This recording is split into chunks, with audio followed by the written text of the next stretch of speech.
Hello friends, स्वागत है तमारू मारा किचन में। वरसाद होय एटले भजिया तो लगभग बधाना ज घरे बने। चणानो लोट, मेथी, धाणा, लसण अने लीला मरचा लगभग बधा ज लई आवे छे। पण आजे आपणे एक एवा भजिया बनावीशुं जे चालू वरसादे तमारे कंई पण लेवा पण नहीं जावुं पड़े अने घरनी ज वस्तुओमांथी बनी जशे। एकदम क्रिस्पी, सॉफ्ट અને હા, ખાસ કરીને આજે ગુજરાતીઓના ફેવરિટ તેવા ચણાના લોટ વગર આપણે બનાવીશું તો પણ એકદમ ક્રિસ્પી અને ટેસ્ટી બનશે। મારી રેસીપી જોતા હો, વિડીયો ગમતી હોય અને મારી ચેનલ સબસ્ક્રાઈબ ન કરી હોય, ચેનલ ઉપર નવા હો તો ચેનલ સબસ્ક્રાઈબ કરી લેજો અને ત્યાં આપેલું બેલ આઇકન જરૂરથી દબાવજો જેથી તમને મારી આવી નવી નવી રેસીપીના નોટિફિકેશન મળતા રહે। तो चालो वरसाद में सांजना समये नास्ता में अने डिनर में पण बनावी शकाय तेवा टेस्टी भजिया बनावानुं चालू करीए। तेना माटे थोड़ी पहला तैयारी करी लईशुं। अहीं मैं मीडियम साइजनी एक डूंगળી लीधी छे, तेने मापसरना मीडियम एवा झीणा टुकड़ामां कट करी लेवानी छे। तेनी साथे ज मैं 3 થી 4 तीखी लीली मरची लीधी छे। तीखाश तमारी प्रमाणे तमे लई शको, वधारे खाता होय तो वधारे ने ओછી खाता होय तो ओછી। 3 લીલી મરચીની પણ સ્લાઇસમાં આવી રીતે કટકી કરી લઈશું। અને મેં અહીં લીલા ધાણાની જગ્યાએ જો ઘરમાં ન હોય તો તેની જગ્યાએ વપરાય તે રીતે મીઠા લીમડાના પાન લીધા છે, તેને પણ આવી રીતે સ્લાઇસમાં કટ કરી લઈશું। અને 3 થી 4 નંગ જેવી ઝીણી બટેકીની છાલ ઉતારીને લઈ લીધી છે। તમે મોટા બટેકા મીડિયમ સાઇઝના 1 કે 2 નંગ લઈ શકો। મારી પાસે બટેટી હતી એટલે મેં તેની છાલ ઉતારીને લઈ લીધી છે। आ बटेटीने आपणे जे जाडी खमणी आपणे जे वापरीए छीए घरमां तेना एकदम आवी रीते छीण करी लेवानुं छे। थोडुं जाडुं एवुं झीणुं नहीं। बटेटाने आवी रीते नाखवाथी भजियामां तेनो स्वाद खूब ज सरस आवशे अने आवी रीते लच्छा पड़ेला बटेटा भजियामां सरस एवा लागे छे। चालो हवे तेनुं बेटर बनाववानुं चालू करीए। मिक्सिंग बाउलमां आपणे पहेला चोखानो 1 कप जेटलो लोट लेवानो छे। हाँ, मैं अहीं चोखानो लोट वापर्यो छे।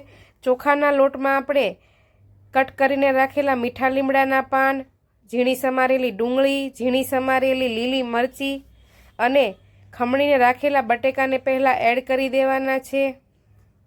ચોખાનો લોટ ન હોય તો વધેલા ભાતને પણ તમે મિક્સર ગ્રાઇન્ડરમાં પેસ્ટ બનાવીને આવી જ રીતે ભજીયા બનાવી શકો। એકદમ ટેસ્ટી અને ક્રિસ્પી બનશે। હવે તેમાં આપણે તાજું आदू छाल उतारीने खमणी लेवानुं छे। आदू घणा स्टॉक करीने राखे छे, पण जो आवी रीते भजिया के ते गमे ते वस्तु बनावता हो तो बने त्यां सुधी ताजू आदू आवी रीते खमणीने ज लेवुं। मैं 1 इंच जेटलो टुकड़ो खमणीने लई लीधो छे। हवे अर्धी चमची जेटला अजमाने आपणे हाथथी क्रश करीने एड करीशुं जेथी पचवामां पण सरळता रहे अने अजमानो टेस्ट पण खूब ज सरस आवे छे। अर्धी चमची जेटली वरियाળી अने 1 चमची जेटલું आखું जीરું एड करीशुं। 2 પિંચ જેટલી આપણે હિંગ એડ કરીશું। અડધી ચમચી જેટલી હળદર, અડધી ચમચી જેટલું લાલ મરચું પાવડર અને મેં અહીં લીલા ધાણા નથી એડ કર્યા એટલે તેની જગ્યાએ 1 ચમચી જેટલો ધાણા જીરું પાવડર એડ કરીશું। તમારી પાસે હોય તો નાખવા, ન નાખો તો પણ આ ભજીયા ખૂબ જ ટેસ્ટી બને છે। સ્વાદ પ્રમાણે આપણે તેમાં મીઠું એડ કરીશું અને હવે પહેલાં હાથથી બધી જ બરાબર વસ્તુઓ મિક્સ કરીને આપણે લોટમાં मसालाने मिक्स करी देवानो छे जेथी बाइंडिंग सारू आवी जाए अने मसाला सरस एवा आ मिक्सचर में भળી जाए। मसाला बधा ज लोटमां कोट थईने मिक्स थई जाए पछी आपणे तेमां थोड़ुं थोड़ुं पाणी एड करीने मीडियम बेटर बनाववानुं छे। एकदम थीक पण नहीं ने एकदम पतलुं पण नहीं, ते रीते आवी रीते पहेला आपणे थोड़ुं थोड़ुं पाणी एड करीने लोट जेवुं बांधी लईशुं। ચોખાનો લોટમાં પાણીની જરૂર વધારે પડે છે એટલે એકસાથે પાણી નહીં નાખતા આવી રીતે થોડું થોડું કરીને આપણે પાણી એડ કરીશું। થોડું એવું લોટ જેવું બેટર થઈ જાય ત્યાં સુધી આવી રીતે કરીશું। આમ તમે જુઓ તો લોટ જેવું થઈ ગયું છે। હવે આપણે આમાં આવી રીતે રાઉન્ડ શેપમાં ફેરવતા જઈશું અને 2 ચમચી જેટલું પાણી એડ કરીશું અને લોટને બરાબર ફેટી લઈશું જેથી લોટ ભજીયા માટે એકદમ ફેટીને તૈયાર થઈ જાય। થોડુંક એમાં બાઇન્ડિંગ પણ આવી જાય અને હવાના કણ ભરાઈને લોટ આપણો એકદમ સરસ એવો ફૂલી જાય એટલે જ્યારે ભજીયા બનાવીએ ત્યારે તેલમાં સરસ એવા ફૂલીને ક્રિસ્પી બનીને તૈયાર થાય તેના માટે આ સ્ટેપ કરવો બહુ જ જરૂરી છે। 4 થી 5 મિનિટ સુધી આવી રીતે લોટને એક જ દિશામાં ફેટવાનો છે અને થોડું થોડું પાણી એડ કરીને આપણે મીડિયમ થીક બેટર બનાવીને લેવાનું છે। ભજીયા પડે તે રીતનું હાથથી આમ ઊંચો કરો તો લમ્સ ન રહે અને હાથમાંથી પડે તે રીતનું બેટર બનાવવું છે. હજી 2 મિનિટ આપણે ફેટીશું એટલે સરસ એવું ભજીયા બનાવવા માટે બેટર તૈયાર થઈ જાય ને ભજીયા પણ તમારા એકદમ ક્રિસ્પી બને. તમે જુઓ તેમ લાઇટ જેવું થઈ ગયું છે બેટર અને ફૂલી પણ ગયું છે થોડું. તમે આમાં અડધો લીંબુનો રસ કે 2 ચમચી દહીં પણ નાખી શકો. તેનાથી આ ભજીયા એકદમ ફૂલીને ક્રિસ્પી બનશે. મેં અત્યારે નથી નાખ્યા. હવે આપણે તેને ઢાંકીને 10 મિનિટનો રેસ્ટ આપી દઈશું. ત્યાં સુધીમાં મીડિયમ ગેસની ફ્લેમ ઉપર આપણે તેલને ગરમ કરવા માટે મૂકી દઈશું. તેલ થોડું ઓછું લાગે છે એટલે મેં નાખ્યું છે. ભજીયા ડૂબી જાય એટલું તેલ લેવાનું છે. 10 મિનિટ જેવો સમય થઈ ગયો છે અને તેલ પણ આપણું ગરમ થઈ ગયું છે. હવે બેટર ચેક કરી લઈશું. બેટર પણ સરસ એવું સેટ થઈ ગયું છે. લોટની કણી પાડીને આપણે તેલ ચેક કરી લઈશું. તેલ ભજીયા માટે સરસ એવું ગરમ થઈ ગયું છે.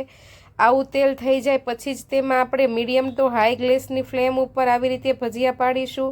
ચોખાના લોટના ભજીયા છે એટલે આપણે ગેસની ફ્લેમ મીડિયમ ટુ હાઈ રાખવાની છે, લો નથી કરવાની. લો ગેસની ફ્લેમ ઉપર તમારા ભજીયા તેલ પી જશે અને કડાઈમાં ચોંટી પણ જશે. એટલે બને ત્યાં સુધી ગેસની ફ્લેમ વધારે રાખવાની અને આવી રીતે મીડિયમ સાઇઝના ભજીયા પાડી લઈશું. 3 થી 4 મિનિટ સુધી આપણે હાઈ ગેસની ફ્લેમ ઉપર તેને તળવાના છે અને એકદમ ગોલ્ડન બ્રાઉન ક્રિસ્પી કરી લેવાના છે. ચમચીથી આવી રીતે ઉલટ પલટાવતા જઈશું બંને બાજુ અને મીડિયમ ટુ હાઈ ગેસની ફ્લેમ ઉપર અંદાજે 4 થી 5 મિનિટ જેટલો સમય લાગશે. આ ભજીયાને તળાતા સમય વધારે લાગે છે એટલે ભજીયાનો કલર એકદમ ગોલ્ડન થઈ જાય અને ક્રિસ્પી થઈ જાય ત્યાં સુધી તળાવા દેવાના. ભજીયા તમે જુઓ તેમ એકદમ ગોલ્ડન કલર થઈ ગયો છે અને ક્રિસ્પી પણ થવા લાગ્યા છે. હવે તેને આપણે ઝારાથી કાઢીને જુદા લઈ લઈશું. તમે જો આવી રીતે ક્યારે ચોખાના લોટના ઘરની જ વસ્તુઓમાંથી ભજીયા ન બનાવ્યા હોય તો એકવાર જરૂરથી ટ્રાય કરજો. એકદમ ક્રિસ્પી અને ટેસ્ટી બનશે. બધાને જ બહુ ભાવશે. સોસ સાથે, ચટણી સાથે, સાંજના સમયે નાસ્તામાં કે પછી ચાલુ વરસાદે ડિનરમાં બનાવવા હોય તો પણ. રેસીપી ગમી હોય તો કોમેન્ટમાં જરૂરથી બતાવજો.